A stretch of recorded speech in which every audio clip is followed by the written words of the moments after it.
Welcome back, everybody, to episode 177 of the Lookout Podcast. I'm, of course, Meelz.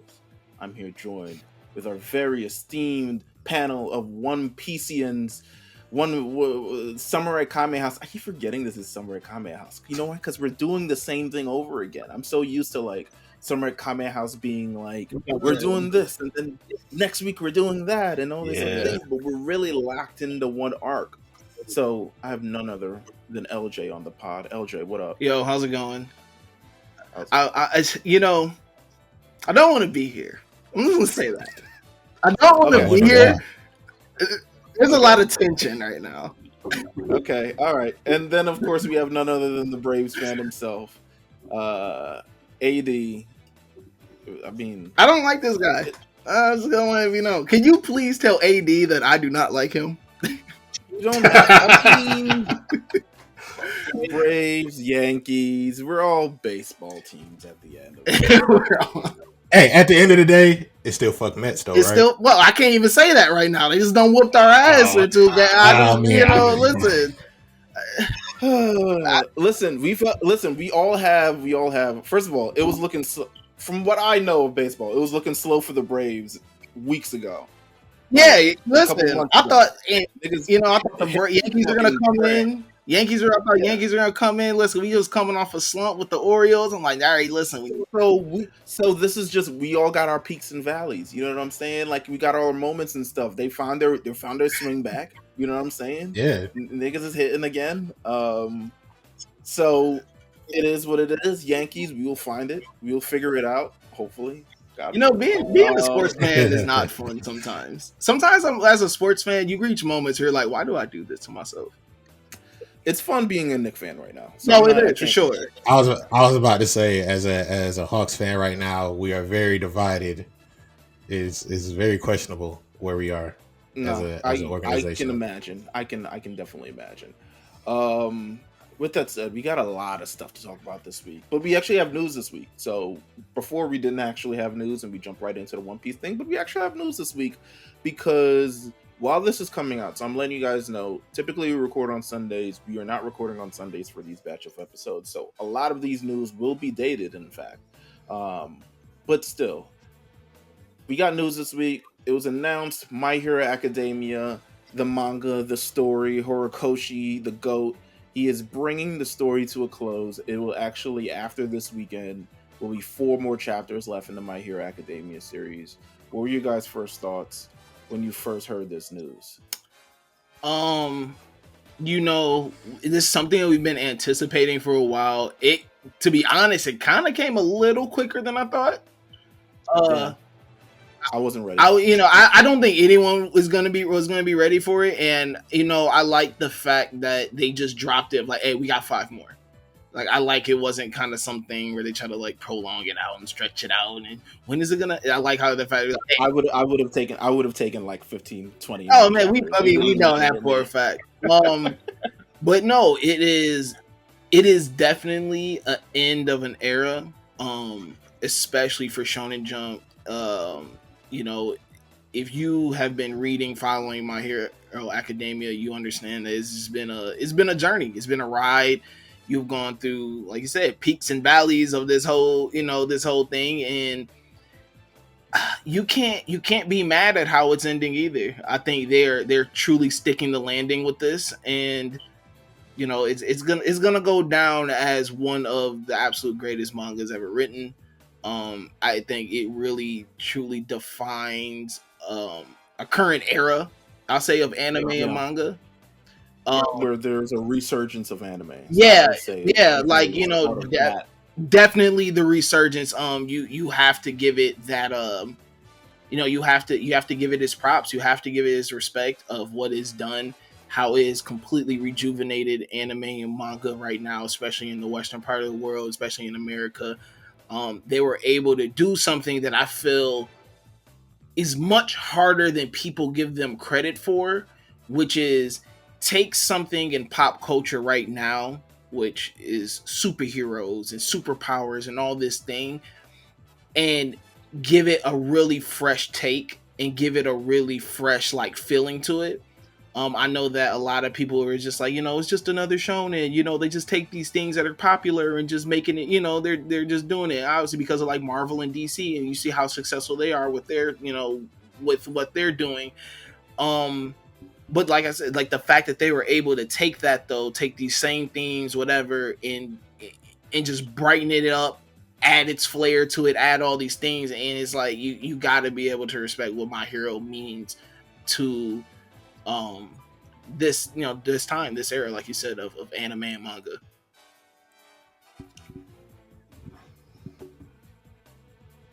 I was on mute. 80, what do you think of the news?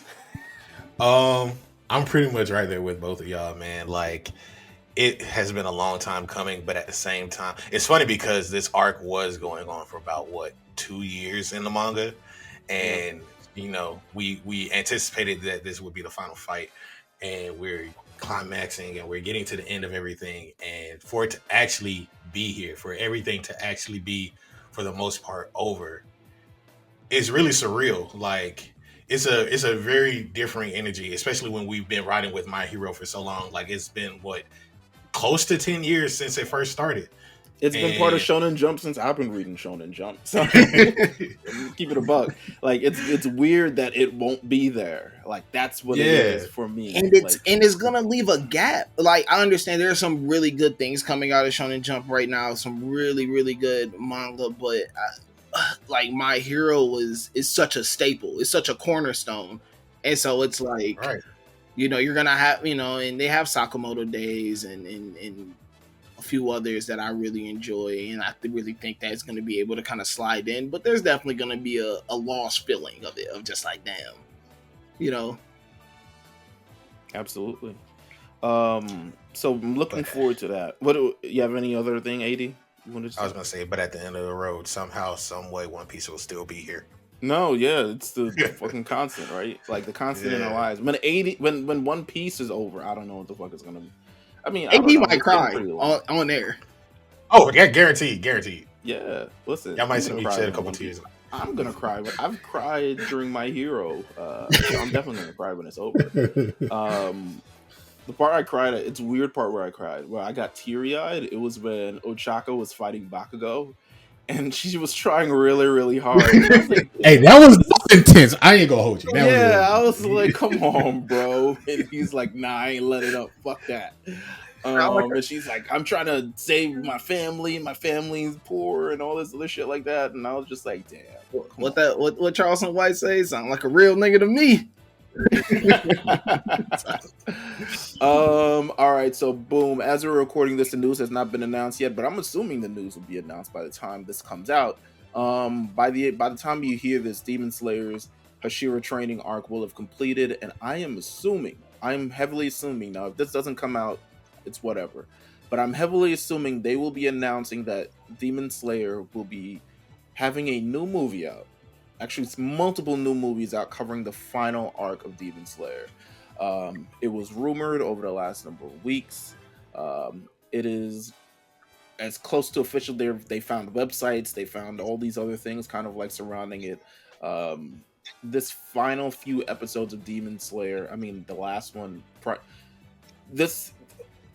I'm saying this all that we haven't seen it, but I'm assuming it's intense because we read the manga and we kind of know where it is. Even though I don't think you guys watched the anime. Like, I haven't touched Demon Slayer yet this whole season. Yeah, I haven't seen it since Swordsmith Village. So the 7th episode was but this is the part Muzan walking up to the Ubuyashiki. His name is not Ubuyashiki. But walking up to his mansion essentially, and like the episode was like 40 minutes long. This episode, but it was really like 4 minutes of him just kind of walking there. It was kind of nuts the way they did it, but it's a big moment, so I guess they had to milk it. So I'm assuming this past episode is when everything goes crazy and shit explodes. And if it didn't happen, sorry for the spoiler. What do you guys think of the 80? What do you guys think of the new Demon Slayer movie? Are you happy with this format? Are you cool with this format? Would you rather see an episodic thing like me, or would you rather see a movie? I'm not upset at the movie. The how they're gonna do it. I kind of picture it as that one season of Futurama where it was really just like 4 movies all together. That's how I Yeah, kind of like look at it. but I So never like, watched those movies, so it is what it is.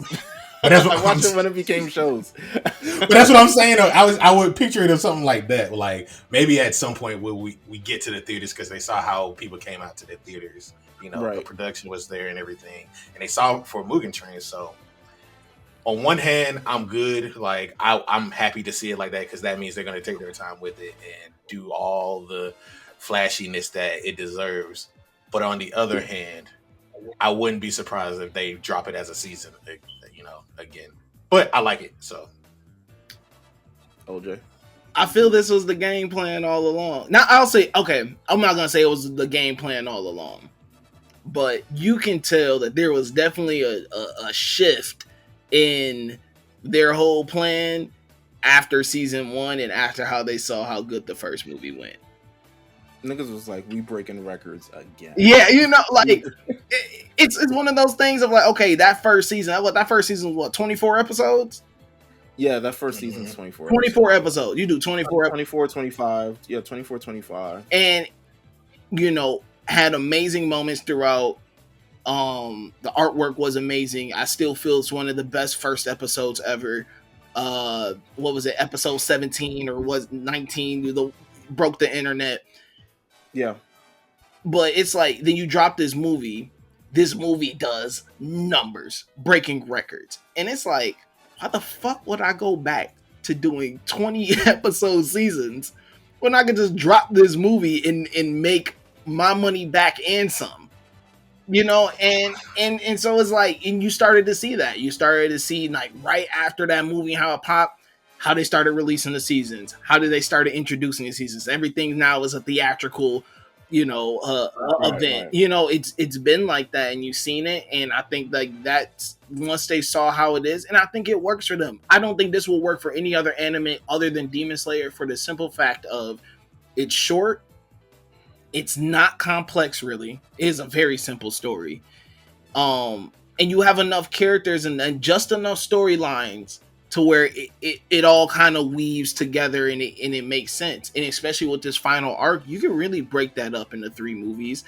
I think there's 3 very significant, like, kind of points where you can start and cut off at that. Okay, you can make these into 3 different movies.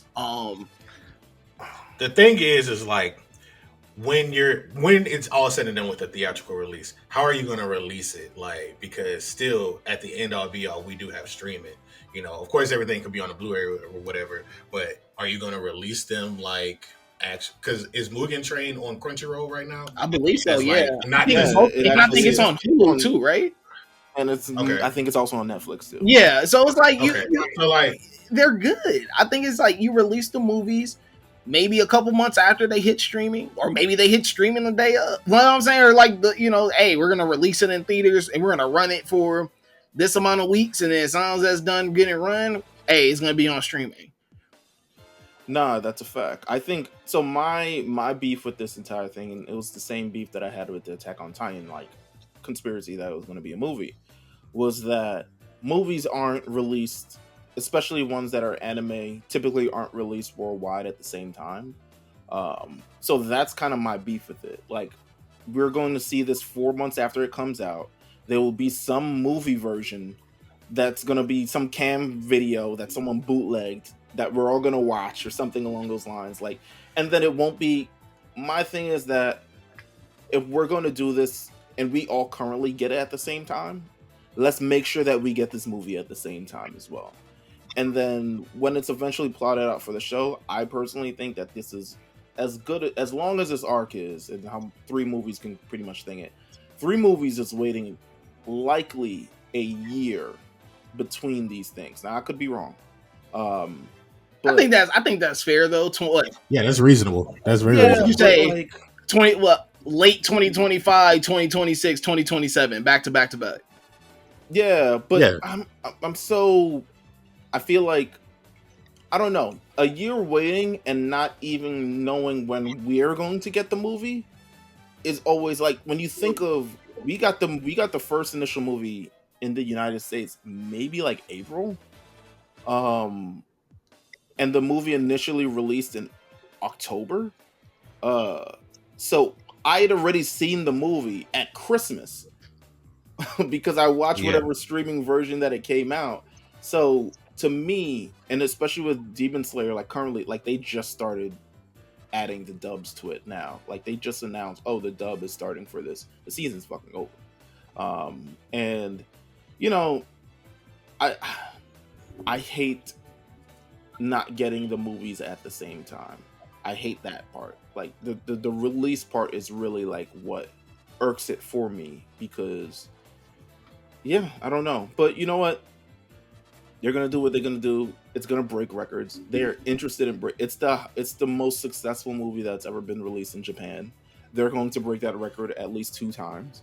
Um, so they're gonna do what they do with this. Um, Last bit of news: One Piece live action cast members have been announced, have been trickled out throughout the last number of days. Of course, I'm gonna go to 80.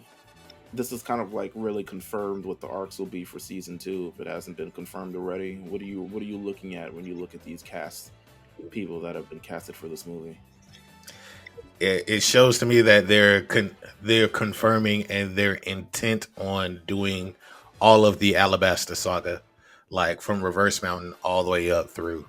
The only thing that we haven't gotten yet up to this point at the time of this recording is, the Alabasta cast, like who Crocodile is, who Vivi is, all of those guys. But we've gotten up to Sakura Kingdom, Drum Island.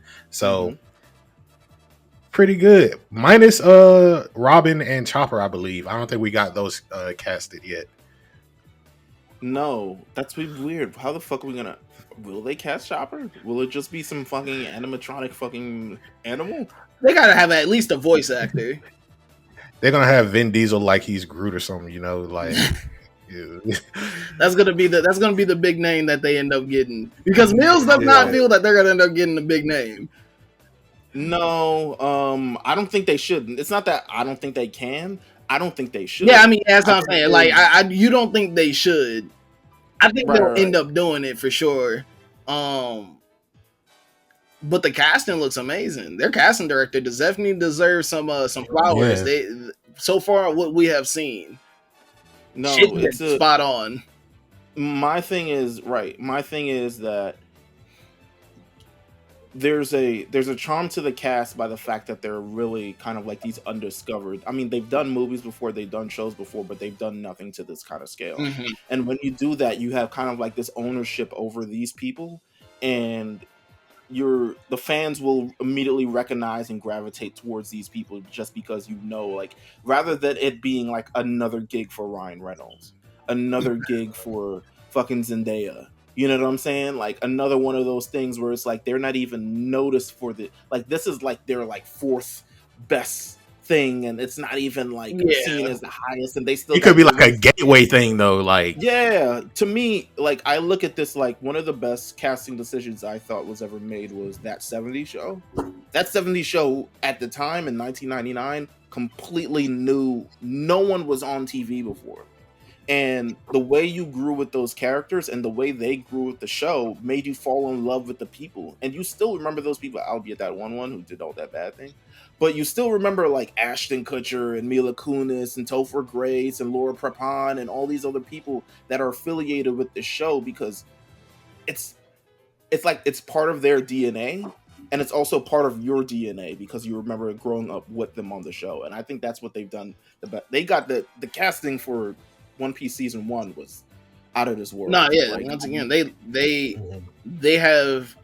killed it season 1. They're killing it already from what we've seen season 2.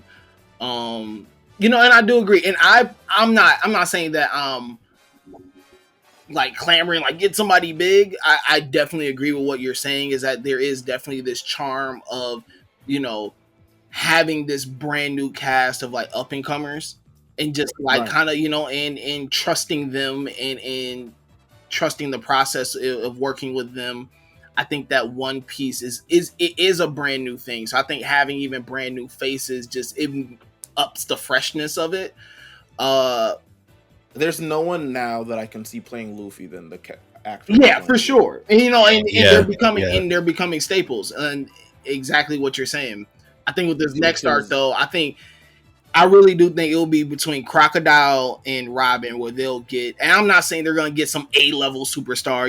It's definitely not gonna be a Zendaya or a Ryan Reynolds, but I definitely can see them casting a somewhat household name sure. to make it, to make it fun. No, I mean I can see that. I can if they go that route, that's cool. I would just prefer. I think it's dope if they don't. I think it's dope that we continue to see a bunch of new actors get new opportunities and be able to really show off what they got. Because this is one of the biggest things on Netflix, and the fact they have a cast that's really growing with the series and being established with the show along with the show, like you were establishing these characters as you're establishing the shows. There's a magic to that, so I think that's absolutely dope. um but speaking of One Piece, we got some business to get take care of because we are in Water 7, part 2 of Water 7. This is the things get really, I think, if I had to summarize kind of the first part of Water 7, it was really like the introduction to, I guess, the world, and then also showing the kind of conflict that we're gonna have that's taking place within the Straw Hat Pirates. Um, we got Usopp, that essentially Usopp, who got kicked out of the Straw Hat Pirates, and then Robin, who left the Straw Hat Pirates. And I always think I was looking back at it. I was looking back at it, and I was like, "This is an interesting. It's like an interesting like dichotomy between their exits, but ultimately they're still loved. But it's like one that you're pushing away, and then one you're trying to pull back. I thought that was actually amazing by Oda to be able to pull that off. I was kind of going as I was going through the series for like the third time. I was just like, wow, this is an interesting looking at. There was a scene, I guess, in this where, um, or maybe like a couple minutes between the episodes or something along those lines, where Sanji and Chopper run into Robin, and she's like, "I'm never coming back." And then a few episodes later, you really get like Usopp and like what he's going through and all this other stuff like that. And I think it's I think it was interesting to pull all that off in that first part. But the second part kind of like takes it's like, okay, let's open this shit up. Let's get into the nitty Mhm. gritty. Let's add intrigue. Let's add intensity. Let's add the fact that under all these things that are happening, Aqua Laguna is coming. So there's this looming threat that's like over Water 7 and over the town that that is in the background essentially until it ends up in the foreground. What do you guys think of this like batch of episodes that we kind of just went through? What are your kind of thoughts on like the mystery of Robin, CP9, all that other stuff before we get into the specifics? I was going to say it's a very You can good see batch of AD episodes. is just lighting up right now. He's laughing. Listen, man. Listen, man. He's And holding he it is in. trying He's to holding it contain his in. Listen, man. excitement so much right now. It's glowing. Because listen, man. Meelz should make me happy because this is what I was getting into. Like, this is the stuff that I wanted you to kind of see. Like, Mhm. when you get to see all of these characters grow and like through all the adventures that they had up to this point and just see them break apart, fall apart just like this. And now not only do they have this looming threat in the background, you have to figure out, okay, what are we gonna do about the ship now?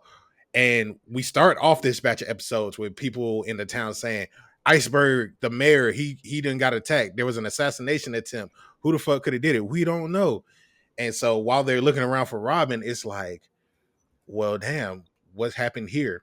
And then you get more of Franky. You get to kind of see him come out and present himself into the action, into the light, the looming threat that caused pretty much half the stuff with the Straw Hats.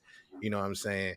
It's a very good batch of episodes where you get to kind of see a lot of these plot lines that are introduced in the beginning of Water 7 kind of like get a little bit more fleshed out and see who these characters are, how their relationship to Water 7 is, and where it takes them all the way up to, through the assassination attempt. Absolutely. Um With these batch of episodes, one of my favorite thing about them is that there's a lot of things going on at once.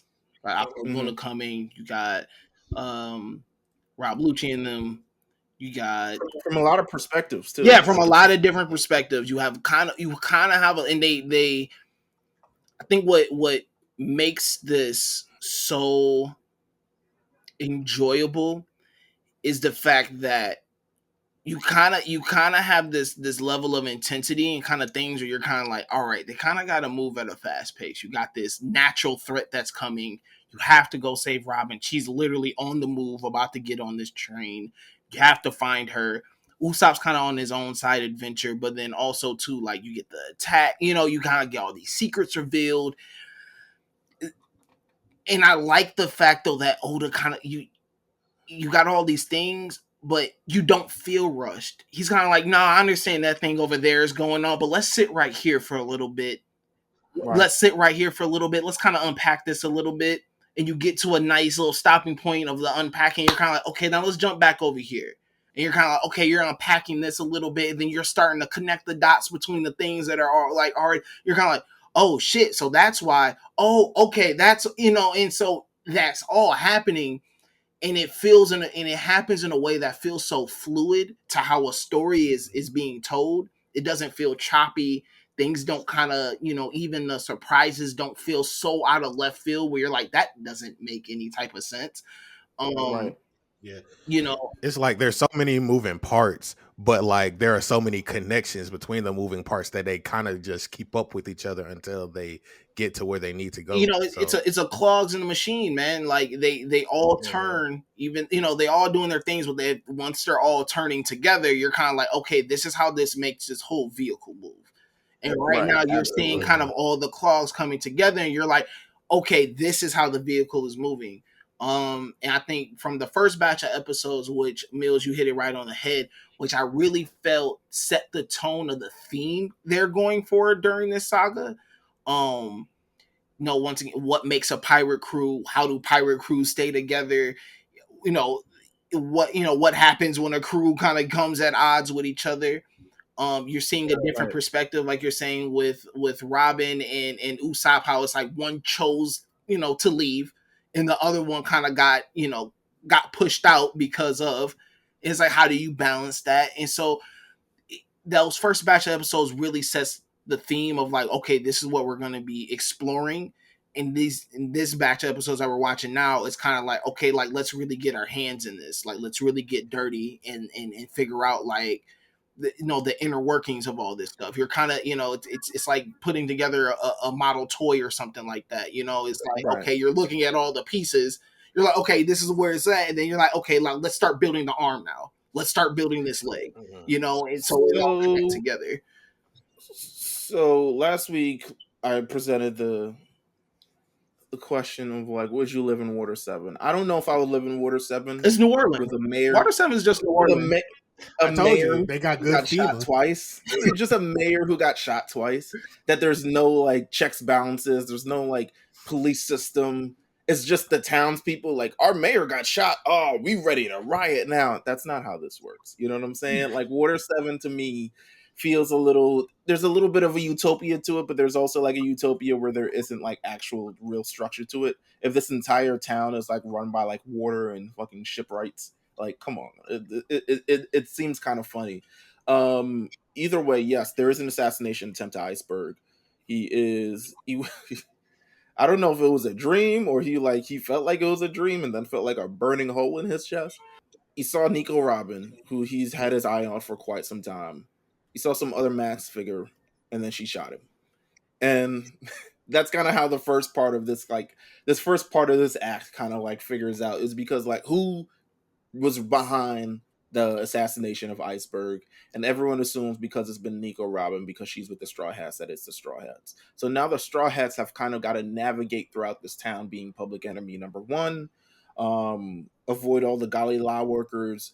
Luffy eventually shows up with Iceburg. This is playing out like The Simpsons, to be honest with you. I don't know if you remember who shot Mr. Burns. Yeah. I was just gonna bring that up.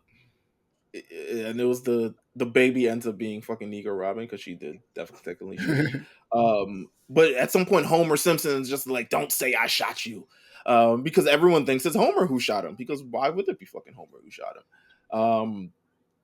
Because it has Simpson DNA on it. Yeah. But eventually, they go around town, and then we come up with essentially run into a character we met last arc, but we're fully getting into this arc. Let's talk about Franky. Franky is, well, how would you, 80, you have way more experience as Franky than I am. Kind of like talk about Franky as a character and what he contributes to this, because at the end of this entire saga, he does join the Straw Hat Pirates. But he's still like, I haven't seen anything afterwards, so I'm not sure how acclimated he gets with the crew. But like, how is Franky to the Straw Hat Pirates? Like after this point, after he joins, you can analyze it however way you want to. I think in this part, he's not part of the Straw Hat Pirates. If I want to introduce him as a character, he's a fun character who eventually gets this turn in this and becomes a good guy. Yeah. Where does it really land for Franky as a character? What is his piece in this kind of like story? His piece in this story, it's funny because like we get his backstory in this batch of episodes. So we get to see his relationship with Iceburg, his relationship to Water 7. He was orphaned here and he was brought up under, what's his name? Tom, the fishman. Yeah. He was brought up under Tom the Fishman to become a shipwright, but when compared to Iceburg, who was actually like studying under Tom, he would make his own battleships. So like you saw that he had his own sense of freedom when it came to like creation and everything like that. Like you just gave him some Legos and this man making ARs and shit. You know what I'm saying? Right. Like, so with Franky in this point where he's getting introduced, he's not necessarily a bad guy because clearly they do a lot of good work for the city, and it's some of his endearing traits. Like he's not necessarily a bad person. He looks out for the people around him. He looks out for his friends. All his underlings call him bro. You know what I'm saying? Like he's not necessarily a bad character. As we get along with the Straw Hats and like when he joins the crew, you see that he fits in very well. For me personally, when I first met Franky, he didn't land right away because we were still looking for, Usopp and Robin. So it's like, well, this man is about to throw hands with Luffy, and we see that he has these powers. Like he runs off of cola. You know, he's a cyborg, yeah. But yeah, it's just with Franky, he's a very good character in the sense that like he gets introduced as sort of an antagonist. He's the one who beat up Usopp. He took their money, went out and bought some stuff, and he gets to fighting with Luffy, and you see him as a cyborg, and they see him blow fire. He has the power to blow fire. He has the power to like shoot off his fists. You know what I'm saying? Things that Luffy hasn't seen before. And he's matching up very well with Luffy. It wasn't until that the Galila, the shipwrights, jumped in and was like, hey, we got to handle business. But Franky, he has his own sense of justice. He has his own sense of individualism. And when he joins the Straw Hats, he's a very important member of the crew, not just for, when we get to the new ship that he gives them, but how he is able to make sure that they are well taken care of through every aspect when it comes to their second journey once they leave Water 7. So I think he's a very essential member. He's actually one of the more underrated members of the Straw Hats. So I want to ask this question before we move on. In a fight, Franky or Android 16? Who's winning? Oh, 16. Let's hold on. Whoa. Well, hold on. There's no hold on here. Here's the thing. Go stupid on this boy. What? He will go stupid. But the problem is Franky.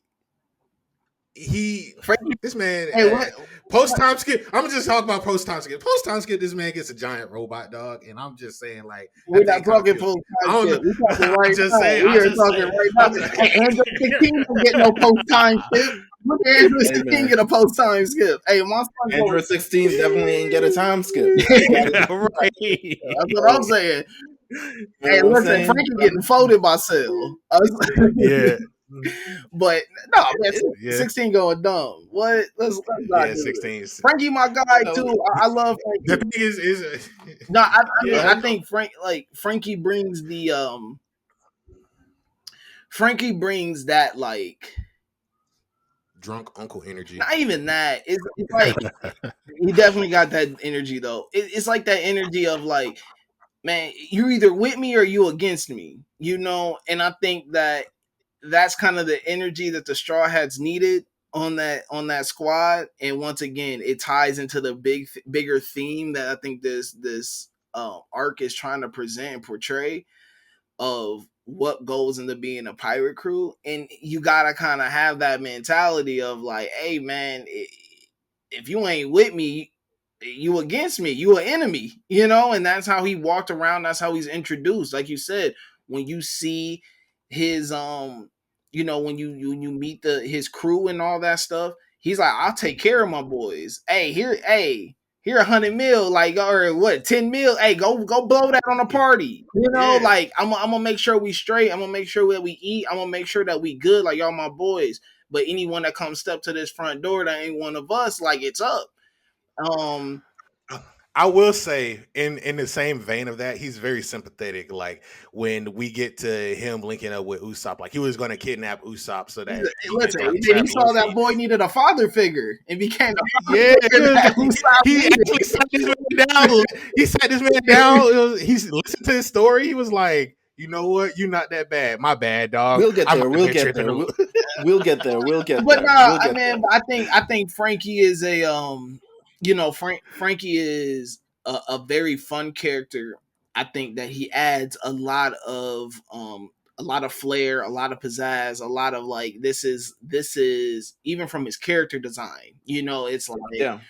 he's so different, you know. And even when you catch a lot of his backstory and you see a lot of his backstory, he's always kind of been that. He's always kind of been the odd man out, but you know that you Right. can count on him, and you know that he's going to be reliable, he's going to come through, and he's going to be loyal and all these things. And so I think that's just what makes his character so enjoyable and so fun to watch. And like you said, that I think that within that, he does have a level of open-mindedness that does allow like other you know, allows him to connect with the other people on his squad and other people on his team. So um yeah, man, Frankie's a guy though. It's really funny because I used to work overnights at a gym, and so I would put on, you know, Toonami and whatnot on the TV. And like one of the first episodes of One Piece that I watched, it was Frankie, and it threw me off. I'm like, what the fuck is going on Yeah, here? he has no pants on. Yeah, I was It's just kind like, of no nuts. pants, metal nose. I'm like, what is he talking about? You Right. know, got little Yeah. poses and everything.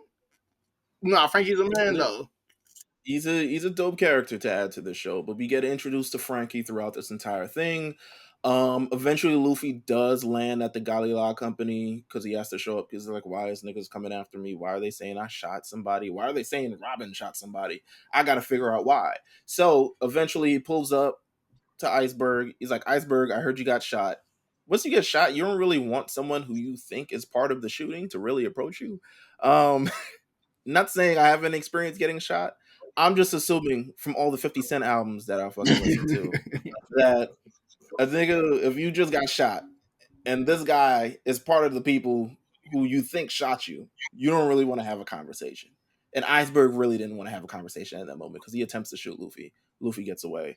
Um, Sanji and Chopper run into Robin. Uh, it's like, Robin, come back, Robin. Come on, Robin. You know, the little Chopper voice.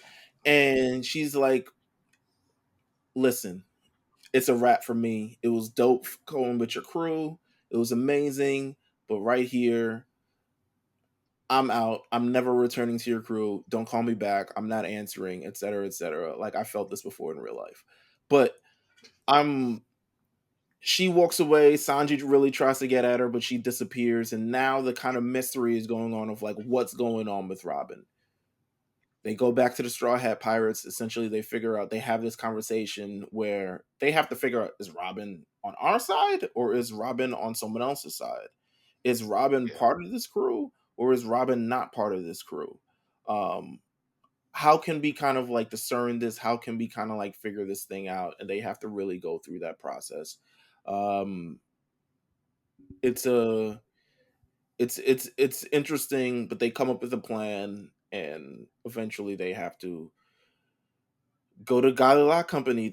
They find out that, well, they come to the conclusion that Robin is going to assassinate Iceburg, so they need to know to go to the Galila company to intercept that in a major way. So let's talk about CP9, because CP9 is eventually revealed in all this process. Um, and it's an inside fucking. This is why Water 7 is so shaky to me. It's an inside operation. And also, like, they're the shipwrights, but also, I'm assuming they've been undercover for years. They said 5 years, right? Yeah, about 5 years.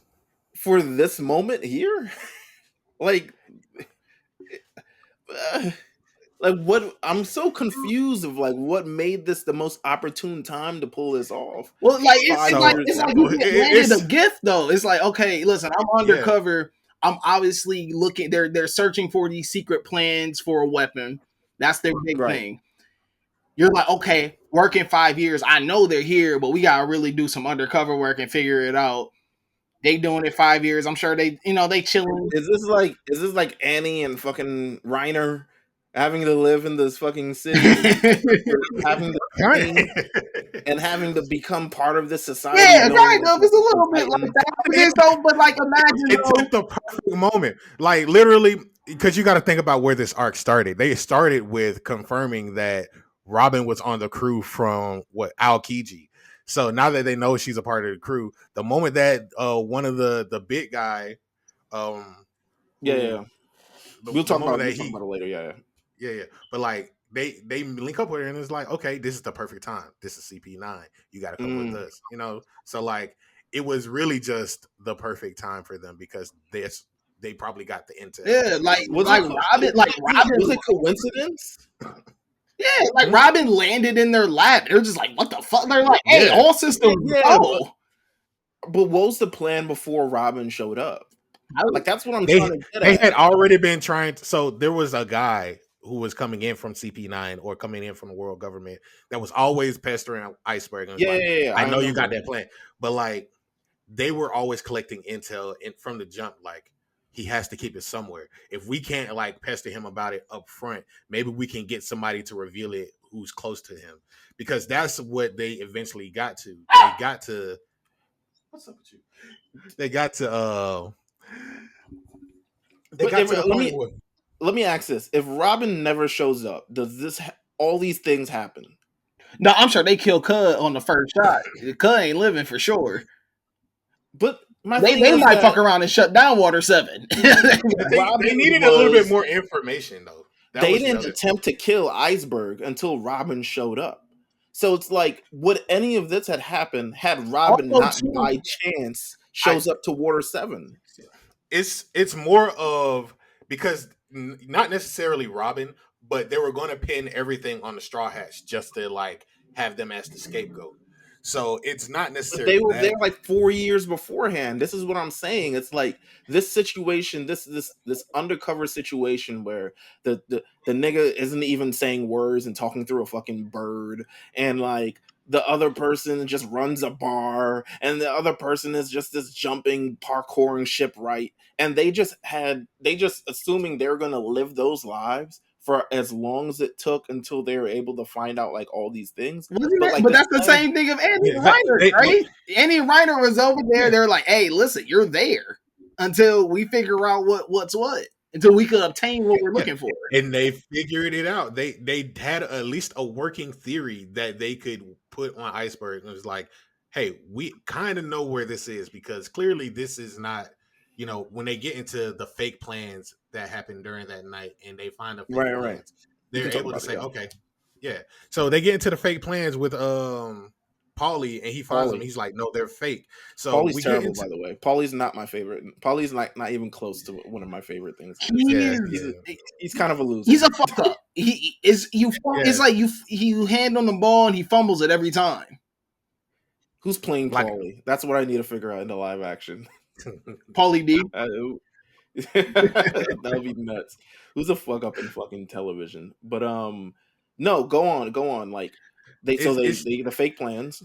They get the fake plans, and so they put Iceburg under this, like, the lie detector test or whatever. They check his pulse, They and check his they pulse. I was come. like, "Oh, this nigga's lying." First of all, Yeah. before that, we got to do the whole reveal thing. We got Oh to yeah. because we have to. Yeah. But this is all pertinent information. Don't get me wrong. Yeah. But so eventually they go back into the space. Robin and they're like, oh, there's gonna be under attack. All the Water 7 people are there. Like, we'll stop these motherfuckers from killing our mayor. None of them do. Because it's an inside job. Haha. So another masked person comes in using the door fruit. Just slides in the crib, you know what I'm saying? Pulls up. Iceburg is like, damn, this shit is crazy. How'd you get in here? Door fruit. Bam! Shoots him again. Says, wait a minute. Robin's like, wait a minute. I didn't know we were killing him. Yeah, he's like, it's not a killing him. It's just a warning shot, so he know what it is. Like, he know what's up. Nigga falls out of the bed. He's already been shot. Like, it's not like he wasn't gonna do anything. Shooting a warning shot at a nigga that's like torture. Like, that's just, Yeah. Yeah. Come on. It just triggered PTSD immediately. So Robin is supposed to extract this information of where the plans are and all these other things because it'd be a better way to kind of expose, I guess, pin it on the Straw Hats. And they go back and forth. It's a discussion. He tries to pull out a gun on her. She tries to pull out a gun on him. Eventually, all the other masked people show up in the room, and they reveal themselves.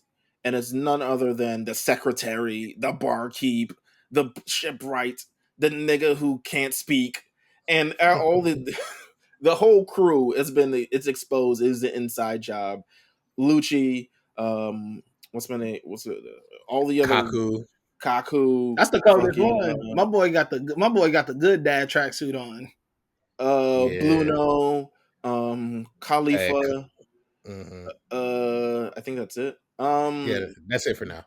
I mean the bird, if you Hattori, I don't know if you want to count the bird. And they show up and it's like it was an inside job the whole time. Nigga, now tell us where the plans is. And we try to get the plans, and you sent us with fake plans, and you thought you were gonna be slick. So then yes, they hook up the lie detector to this man who's been shot twice. And and say like, you better not lie to us, or else we're gonna shoot me a third time? The fuck? Like I've already been shot twice. So he says, where's the plans? It's this whole thing where eventually they surmise that if the person who's going to have the real plans is a person whose name was on these plans, and the only 3 people names were on these plans were Uncle Tom. Uncle Tom is crazy. Crazy. Uncle Tom, was his name Uncle Tom? Maybe no, it was just Tom. It was just Tom. You had his uncle. My brother, my brother is. I mean, hey, you know what I'm saying? His name's Tom. Can we assume that Tom is black, man? Like, there's a lot going on. There's a lot to unpack. I mean, he was I mean, I don't know. We go through Tom's. We'll get through Tom's backstory. It's a little sketchy. Nah, this nigga was not a saint. You know what I'm saying? Yes, sir. So that's hilarious. It's Tom, fucking Iceburg, and Cuddy Flam. And what a name, man! That sound like Sleepy Brown, nigga. Right. That's fucking funny. Cuddy Flam. So it's like, oh, we know who Cuddy Flam is. I'm assuming it's this one guy who's always been on the island the entire time. It's Franky, isn't it? And his heartbeat goes up, and it's like, we knew it was Franky, nigga. That is such a funny lie detector test. Hey, nigga, you gotta check your heartbeat, like check your pulse. I mean, if it went up, and it sure did. Anyway, the Straw Hats show up out of various ways. Luffy and Paulie show up. Luffy eventually did show. First of all, timeout. I don't like the whole Luffy. This happens twice in this arc. Luffy getting stuck in buildings thing. It happens 3 times, right, or twice? Twice. Okay. It happens twice. Not a good running joke. Does this become a thing he overcomes? Yes. Yeah. Okay, is it like something that they? You say it's so sad. Like, Is it something that like it's like a running thing? It's like I gotta I Because gotta here's the watch thing, where I I'm don't. going or something, you know? It's not that. It's like there are times where other stuff happens and it takes the place of that. So it's like, Oh, okay. The Goku thing. yeah, Um, you gotta have a uh, lovable airhead. yeah. Well, no, it's more so like we're trying to you have extend the to, plot, so we need to hold off the strongest nigga to think. like you But said, the in the getting pod. stuck in, yeah, getting stuck in the buildings to me is not a good running gag. Shit, I mean, at this time, is Luffy really the strongest? I feel Zolo is at this time. In this exact moment, Zolo might be stronger than Luffy. Hey man, it's Luffy all the way for me. Yeah. AD's he smiling. does whatever. He's kind of. The wheels are turning. Well, let's say this. So they all pull up. It's like, oh my god, nigga, isn't that the ship, right? Isn't that the your secretary? And they pull up a gun and they see Robin. They're like, yo, Robin, we come to save you. And she's like, leave me the fuck alone. I've never wanted to be saved. I don't deserve to be saved. You guys are lame. I'm leaving. And she jumps out of the window. And then eventually CP9 pulls up and really puts the fucking smackdown, lays a smackdown on niggas. Hold Go up. ahead. Can I talk about this also? Sure. It's more along the lines because we're talking about them like who's stronger between Luffy and Zoro. But this is also the first time we get introduced to regular humans. They're world government people, but just regular humans up until this point, except Lucci for he has the Jaguar fruit or whatever. But Right. they all have special powers that allow them to do these fantastical things like cut buildings with their kicks or like harden their bodies, turn into paper. Like, Turn you niggas know what I'm saying? Like, but up until this point, we've only seen devil fruit power, so it's not like they're actual extraordinary humans. So the fact that they're able to hurt Luffy, put Zoro out of commission to an extent, and then we see like Lucci turn into like the cheetah or jaguar and show that he also has a devil fruit power. Like they are an actual threat to the Straw Hats because most of them are just normal humans. How can they actually compete with niggas who actually have formal training in these techniques? You know what I'm saying? So it's one of those things where it's like, okay, this is the biggest obstacle that Straw Hats have come up against up to this point because, they've only been facing pirates. Now they're actually facing government niggas. Like, Right. Well, what are they let's talk about that. These are trained assassins. Let's talk about that a little bit. The government being the biggest villain of them all in this arc is crazy. Hey man, listen, sometimes life imitates art. You know what I'm saying? Listen, you look at our world government, see how they be doing us and treating us and doing our thing. Hey, Hey, listen, Oda was on to something. I'm just gonna say that. I don't want to get clipped. I was like, at the risk of this podcast getting clipped. Do you think a real life CP9 exists? Yes.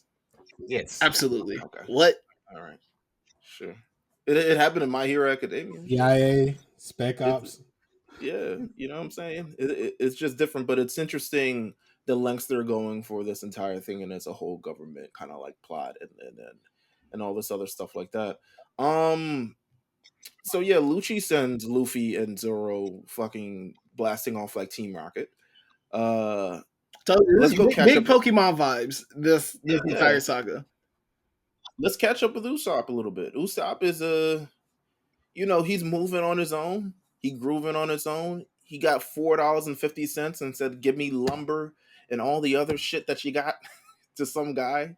And the lumber owner shop was like, "Nigga, Aqua Laguna's coming. I'm not giving you anything." So he had to pretty much beg for it. He got rice balls, all this other stuff like that. Usopp's really thugging it out on his own. He's still at Water 7. But I forget, he gets kidnapped by Franky, right? Yep. Yeah. And his ship too. He's just a loser. I mean, what a loser. He's been taking L's for the last 2 days, man. Just a loser. Who has lost this much in 48 hours? I mean, but he finds a friend along the way. How about that? He hasn't been shot, so I can't really call him the loser of this episode yet. I mean, This- getting your ass beat 4 times in 48 hours. I don't know. That might be worse than getting shot. like, That nigga got wrapped up by barbed wire. He did kind of get hit with the finger pistol at the end. he also gets kidnapped at the end. He gets of to that, get. so Listen, man. Listen, there's no one's taking the amount of L's that he has taken within a 48-hour period in the history of mankind than Usopp. This may be true. So we're catching up with him. He's trying to fix the Mary as best as he can. And Franky is like, nigga, you cannot fix the ship. The ship is done. Stop trying. In fact, I'm gonna break the ship so you can stop fixing the ship because I'm getting annoyed that you're fixing your own broken, busted ass ship. And it throws Usopp in a rage. He's like, leave the Mary alone, nigga. And he rushes him and he, hits him with the thing and all. It's like, oh, I didn't know you felt this way. On Franky and this too, I don't know. Ladies of the night, I don't know what their roles are. Oh yeah, no, I don't know what the square froze. The square froze, you know what I'm saying? Yeah. I don't know what the square froze. On Soul Train line, they would have killed it. Hey man, listen, I'm gonna keep it a buck. What they're wearing now, I feel like I see girls wearing that now. Oh, for sure. The square fro. Yeah, it's trendy. It's a little fashion. You know what I'm saying? I'm gonna wait till the police decides to stop doing things. But Franky tells them about the Klabauterman, which is essentially the spirit of the ship. That if you're in need, it will be indeed there for you. So it's your one time only card. It's your hall pass. Kind of. It is the ship. It is the spirit embodiment of the ship. Where if they truly feel loved and they truly feel appreciated, they'll work their best for whoever is the one is owning them, and they do absolutely that. And he's like, "Oh, that's the thing that carried me from Sky PM, and we were about to fucking really go off." And it was a crazy thing. Nonetheless, CP9 pulls up in the craziest way, smacks the 2 square froze. First of all, I'm talking about ramming on the doorbell. Yeah. They had just come in. Franky's like, just come in, bro. Like, who's ringing the doorbell? Them niggas needed a ring light. That's what they needed. Yeah, that's they could have saved them a lot of time and trouble. Hell yeah, niggas was like, oh shit, that's CP9. Well, they would have been like, what the fuck is it? What is Khalifa and fucking Lucci? Yeah, all of them other lame hoes that work for Gollylocke doing on my door. The niggas came up too, dressed in all black. I was like, yeah, they was on business. They were like, we know you, Cuddy Flam. He was like, God damn, I'm done for. And they overpower him, and they kidnap Franky. They punch him into a secret door or to a secret room. And then they're like, you know what, little nigga, we gotta kidnap you too. We gotta kidnap you too. So they knapsack him too. The ladies of the night were just where they are. They was like, we don't need them. We don't need them. Square froze, y'all good. They definitely recover. What did Ghost say to Tariq? We put the gun to his face and woke him up. Sleep time's over, little nigga. That's what they hit with the Usopp. Like, hey. He said they left the square froze there, but then we get the Franky flashback. I truly enjoyed this flashback. Going back to not Uncle Tom, but Tom, just regular Tom. I don't know. A lot of things were uncovered during this. A lot of things. First of all, Kokoro is not sexier when she's younger. She looks as ugly as ever. But I don't know, bag over the head. He was being trialed because he made the ship for the biggest, baddest pirate that ever existed, Goldie Rogers. So he was the one, and I'm trying to think now is like, did he do it just for like, I'm paying you, make this ship, or was there any other motivations behind it? What do you think, AD? They do talk about it later on, but I can't remember exactly the details because Roger, we get a flashback during the Wano arc of Roger visiting them. God and damn. even talking to Franky. 1,000 episodes away, nigga. Yeah, you know what I'm saying, like But they do talk about it. He just wanted a good ship to go for the last voyage because they figured out where the One Piece was. So he just ended Well, up visiting him. he was the biggest, baddest bitch of them all, Goldie Rogers. Yeah. And he was the king of pirates. And I think, what did he used to come from? Oh, an illness? Yeah. Yeah. He's listen. I read the fandom, so I'm caught up. You know what I'm saying? Even though I don't really know these niggas like this. He succumbs to an illness, so that's why he died. And oh no, he gets pulled at He Enies turned lobby. himself in. He turned himself in, right? And they were live streaming this nigga's death because they were like, "We gonna set an example for you pirates." And what did he say? What is it? It didn't end up. Yeah, it didn't turn out the way he was supposed to. Because it was essentially what he did actually motivated pirates. Yeah. I don't know. What is he? Because there was somebody in the crowd who asked about his treasure. Like, did you actually find it? He's like, my treasure, you can have it. I left everything I own in that one place, so you can go and find it. Search for it. And that's what started the great pirate era that we're in right now, where there's mad pirates around the world or whatever it is, trying to find this treasure, which has become a big nuisance for the world government, which is why they have to hire all of these niggas to come assassinate niggas and frame niggas and all these other shit like that. Either way, the story of Tom does not go very well. What was your if there's anything you picked up from this like flashback story, what did you grab from it?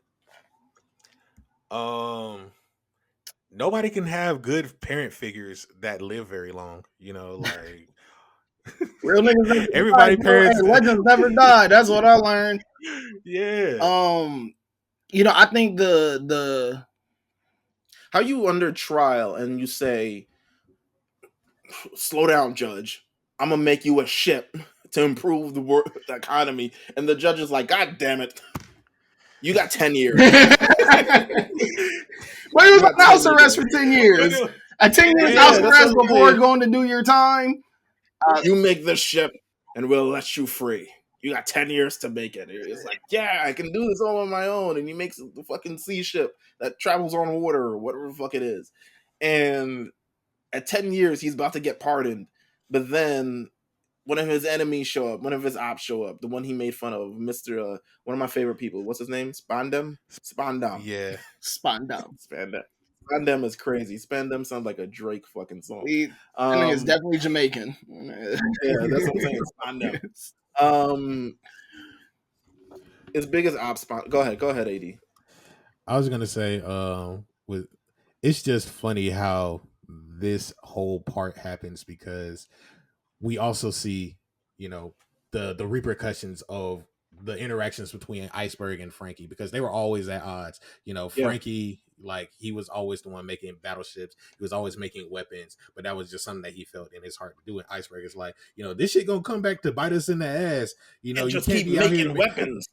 Fuck the Second Amendment. You feel me? Like, right. I don't dig that shit. Hey, nah, Franky was wilding. Like, imagine waking up every day, like, you know what, I'm finna build another fucking rocket, nigga. Like, you know, like, and the next thing, and then just parking it somewhere. Like, not even parking it, no one's secure. He's just like, hey, out in the open. You can make your swaggerless ships, nigga. My shit don't have lasers and a machine gun attached to it.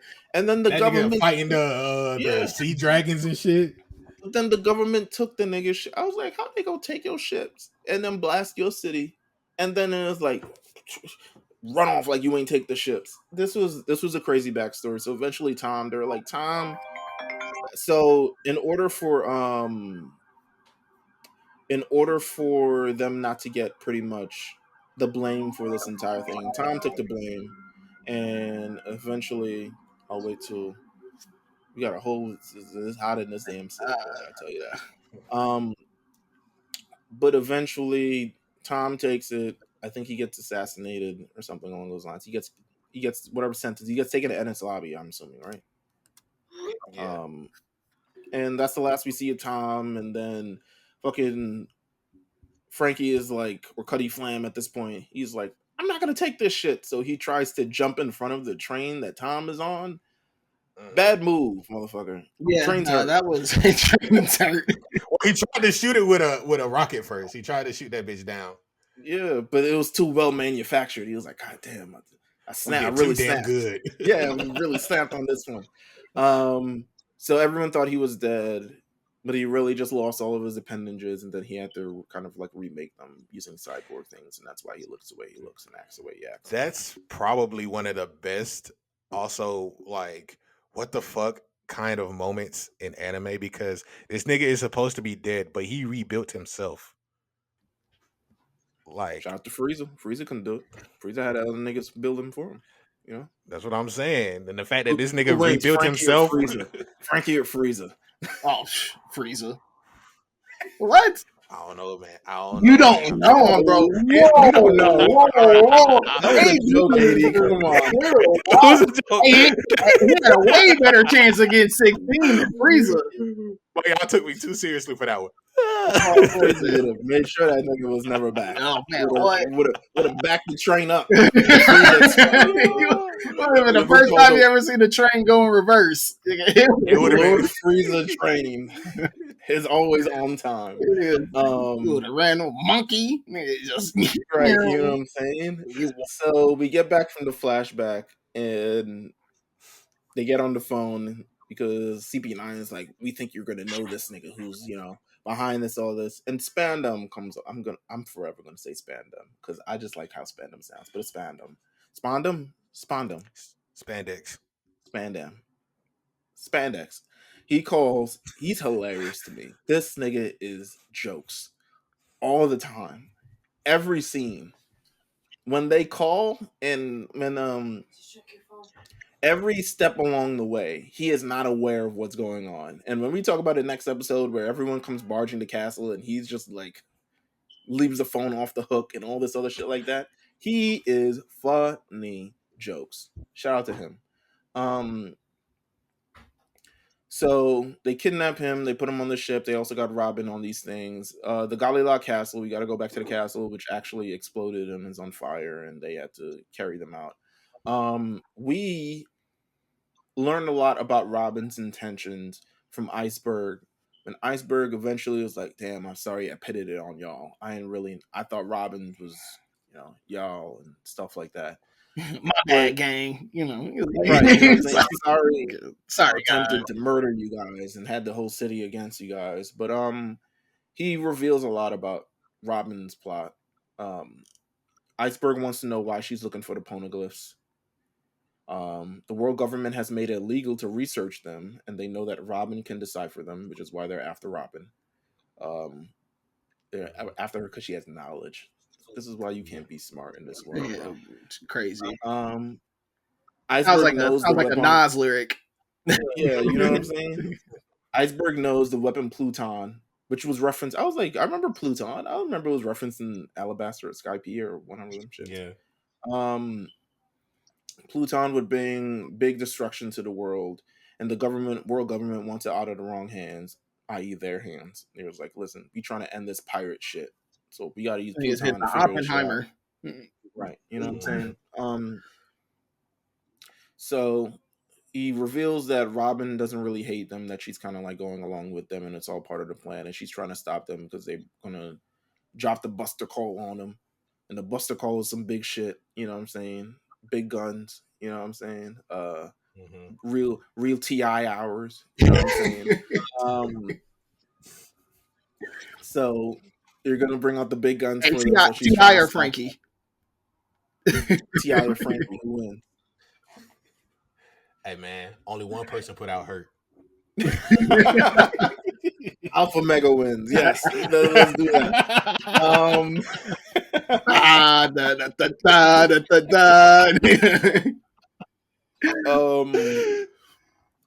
So they're like, okay, we got to save Robin. They're like, the train leaves at 11. What time is it now? 10:30. And I'm like, damn, this sounds like some shit that I would go through. But they were like, we have to find Luffy and we have to find Zoro because the Aqua Laguna is coming in and everyone's heading top of land. What are you guys' thoughts on this Aqua Laguna shit that's been looming in the background of this? Like, it's just this giant wave that affects this water town once a year, right? and they gotta just Yeah. live through it. It's like it is what it Listen, is. man. What do Again, they're just New Orleans. This is all this is. They're just preparing for hurricane season. and what are your thoughts about Zoro and Luffy's escape from this thing? I thought it was cool, but I never want to see this nigga trapped in a building ever again. Yeah, the fact that it happened twice is kind of some bullshit. But Zoro ended up getting lost in that bitch. Kind of funny. I'm not gonna lie. Like this But nigga that's wrapped like him the up running. upside That's the down. running joke though that they keep consistent throughout. Is that Zoro can't like has no sense of direction. Yeah, I think Meelz hit it on the head earlier of the Luffy getting stuck between the buildings thing. It was funny the first time. The second time you're kind of like, okay, like it's Because it's multiple episodes, this nigga stuck through the building, yeah. and the plot is moving. You know what I'm saying? And he's just kind of, And but also you know it's like you said, it's the thing of we have to hold off on the main character arriving on the scene right, to kind of it's like like they to didn't build want up to the put a need hole for in his him. chest. You know, Yeah. they But I will say it was a impactful moment the second time. Like the first time, it was like, ah, ha, ha, like this nigga launched himself too it far. was so But stupid. Yeah, the second time is like it made it more impactful when Nami is running across the buildings and she has to tell him like, yo, Robin actually loves us. Like she's risking her life to save us right now because she's allowing us to leave this island for free. Like we gotta go after her. She didn't, leave us on some right. bullshit. So these niggas destroyed buildings, like Yeah, destroyed them buildings, like just to get free, just it's to pretty show that, awesome. yeah, power of friendship, man. You Yeah, know, it's pretty it, awesome. This shit, nigga knocked down 2 buildings out of nowhere. Yeah. And then Zoro's like, "Oh, I should use fucking my swords to get through this shit." Or maybe was it that Chopper had a Chopper, balloon? So, yeah, yeah, whatever. Before we move on, there's a moment Sure. here that we need to touch on because Sanji gave Chopper some of the worst advice I've ever heard in my life. oh yeah, I remember. Oh, Well, go ahead, whatever. Talk about it. Talk about it. talk about it. This man told him that a real man always forgives a woman when she lies. And I said, brother, listen, that's one of those things where like a woman calls you a real nigga or a real man for doing that. And that is not a compliment. It's like, hey, brother, don't be leading my young dog astray. Don't be leading my young raccoon dog astray. Please. I feel like This I nigga got left understood. on red, bro. Like Uh, the fact that he left a note when he got on the train, and Nami was like, "Oh shit, Sanji just left us a phone. He paid attention. She didn't give a fuck about none of that love letter shit. None of that bullshit that he left. Just okay, cool. We can contact him later. Yeah, it's Shout out to him getting busy on the train though. yeah. I mean, he got real in his Jackie Chan bag. You know what I'm saying? He nah, it was terrible advice, but I think he ultimately meant like she's lying. She loves us, but she's doing something that she doesn't want to do, but she's trying to hurt us in the best way to kind of like let us down easy. So there's no feelings kind of involved. She's trying to remove the idea of like feelings from it. I get what he's trying to say, but yes, it was terrible advice. So eventually they escape the Aqua Laguna. Uh, Shout out to them. And that part is over. It was like, oh great, not this thing's completely. it's kind of over. All right, what happened afterwards with Aqua Laguna then? They still got to ride the sea train, and then in the next part, we're gonna get through Right. them fighting through the wave and shit. So they were like, shit, they took the only sea train that ever existed. I was like, Tom, how you build only one? But they have a backup one. Rocket Man. Is it Rocket Man? Yeah. Rocket Man is this old, dusty, industrial looking ass train, and Iceburg fixes it up, because he knows everything about it, because he helped build it, because he's in the fucking flashback where he builds all this shit. And not only the Straw Hats are on the way, but Franky's family decides, hey, we want to save Franky too. So we're coming with you guys. And it becomes this big, merry adventure. And that is kind of how we end things on this episode, with them chasing Sanji, Robin, and Franky, not really Usopp. Usopp is there, but they're not really after the nigga. Um, to Enies lobby, so she doesn't get murked in this entire situation. And that is where we're ending with this. This was a great set of episodes. I felt like I really like the plot came together. It was unfurled. I think Oda does a kind of like a great job at like one thing that I like is how everything was revealed along the way and how all these characters weren't necessarily compromised throughout the process. Everyone played their roles to a T. Everyone did something amazing. The story of the Straw Hat Pirates and what they're going through for their friends is also going to be on display. Um, the story against the government and like maybe knowing too much is on display. And then Robin, who I've always felt like, to be honest with you, Robin as part of the crew, she's always been part of the crew, but she's also always felt like distant Mhm. from the crew Mm-hmm. in general. And that's one of the things that you would also notice, like when from her introduction, she never really used anybody's name. She always called them by their signifier, like navigator, cook, doctor. The only Right. time she actually called somebody by their name was Luffy, and that was like when she was about to jump out the window. You know what I'm saying? So she never really tried to get herself attached to them too much Right. just from that little moment. So the fact that we're building up to this, even when Sanji and Chopper were looking around for her in the city, they were like, "What is she like? Do we even really know anything about her?" Like they didn't know. Like what could they go off of? And I think that through this whole entire section of episodes, they finally unified their motivations.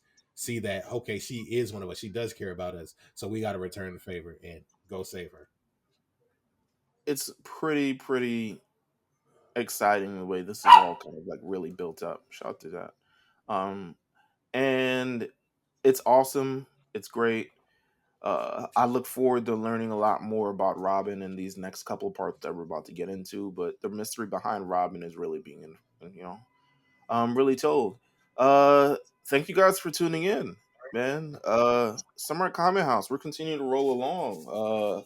Let's see what we got. There's new episodes of Subside Dubside still coming out this week. Um, that's wrapping up soon though. And we're just gonna continue around. Listen, the second My Hero Academia ends, emergency pod. Oh yeah, hey, listen, I'm down. Yeah, hell yeah. Hey, listen, we got Emergency 4 pod, weeks, bro. 4 more weeks, got a month. My brother, I mean, Yeah. you don't know what sickness or illness the manga being a mangaka is hard these days. It might be 5 more chapters. It might end in 5 more months. You know what I'm saying? Go ahead. no, I'm just saying, man, like it's gonna be. I'm really excited to know what those last 2 chapters are gonna be like. Yeah. Well, if it's anything like the chapter that just came out this week, it's pretty intense. So it is what it is. Thank you guys for tuning in. Of course, you can continue to subscribe to the Lookout at the Lookout RNC on Twitter, Lookout RNC on Instagram, and the Lookout on RNC Radio on podcast anywhere you do. Also tune into YouTube. Hopefully, I will have these videos up. But if not, please hit the follow on our Instagram. We try to do stuff with the Instagram. Yeah. Keep it popping on the Instagram. So make sure you guys follow us there. Any final words, guys, before we head? Next set of episodes, we're getting into. Let me pull it up right now. It's what 156 to I like, yeah. 256 to 256. 278. Yeah, okay, I was gonna say 2, man. So it's the first part of Ennis Lobby. We're going right up to the greatest. Gears. Go ahead. Wait, no. I was about to say that felt. I can't remember. That seems like the gear second part. It's the. I made sure to end it where the moment where it all made sense for me. okay. Where they're standing on the okay. ledge, and Robin screams out, "I want to live!" And it's fucking amazing. You get all the feels from it. So make sure you guys watch. It's about 20 episodes. We're doing all 20 episodes from here. Thank you guys for tuning in. Hey, lookout gonna be at DreamCon. Holla at us. Oh, there you go. Look out at DreamCon, baby. When's DreamCon happening again? July 26th to the 28th? Oh, Yeah. we got time then. We're gonna be at DreamCon. So yeah, definitely check us out. We probably should make some cards or stickers or something. And yeah, thank you guys once again. We'll see you guys next time. Take care.